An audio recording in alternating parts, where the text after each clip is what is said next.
اولا حضور همه مهاجرین عزیز را، حضور خواهر و برادر را در وطنشان، در خاکشان، در خانهشان از صمیم قلب خوش آمدید میگوییم.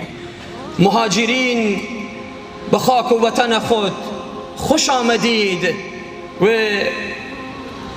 قدومتان بر دیدگان هموطنانتان هست، چون میدانیم که شما مظلوم واقع شده اید. حکومت و ملت در برابر مهاجرینی که مجبور و مظلوم واقع شده اند مسئولیت دارند.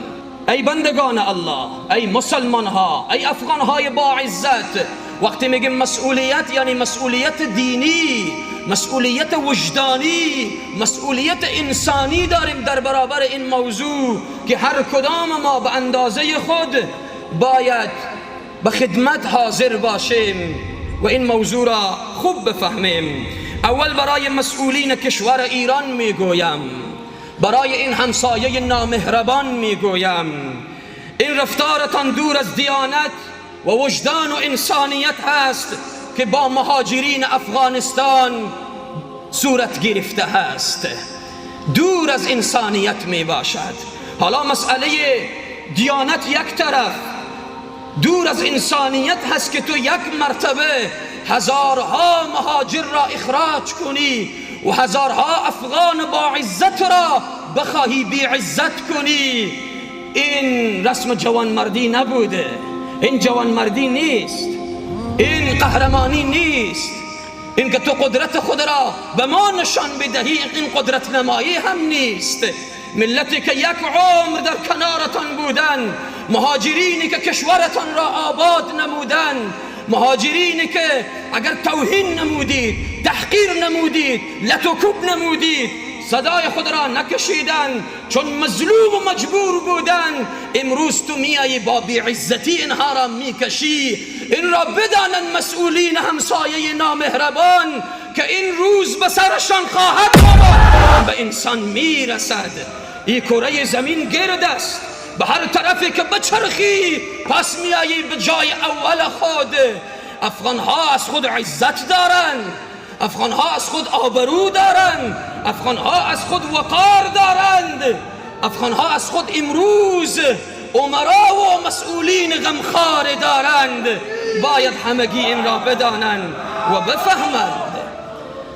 برای مسئولین کشور ایران میگویم که اگر یک افغان بی وطن بشود و فقر و تنگ دست بشود و تنگدستی و بیچارگی و مظلومیت دامنگیرش بشود و پشت دروازه ها و پشت مرزهای بیگانگان بماند، این حالت به هیچ وجه به این معنا نیست که بی عزت و بی غیرت شده باشد. افغانها از خود عزت و آبرو دارند، افغانها غیرت خاص خود را دارند.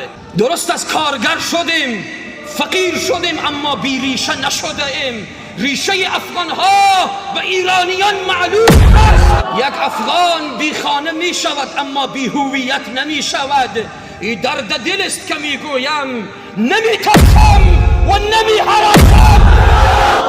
جهانیان بدانند ما اول مسلمانیم و بعد افغانیم. ما افغانیم، ما مسلمانیم. این را می خواهم بگویم که ما را از کروز خود نترسانند.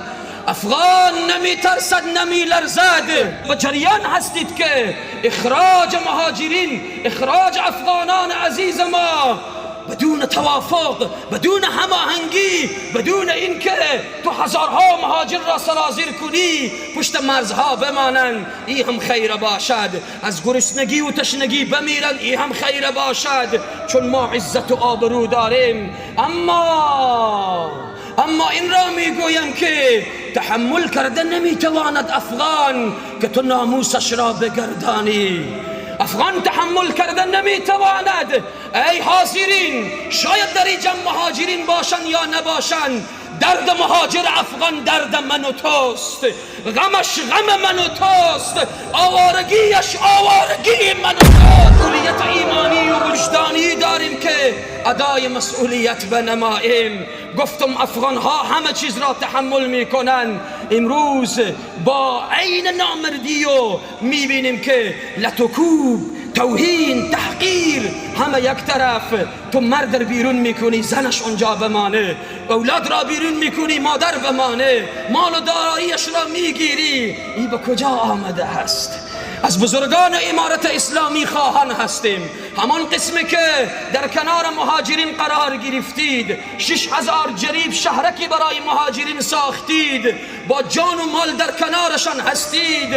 از شما این را میخواهیم که این موضوعات را از طریق وزارت خارجه باید صحبت بشود و از آبرو و حق مهاجرین دفاع بشود، باید جدی پیگیری بشود. الله منان به هر کدام توفیق عمل بدهد.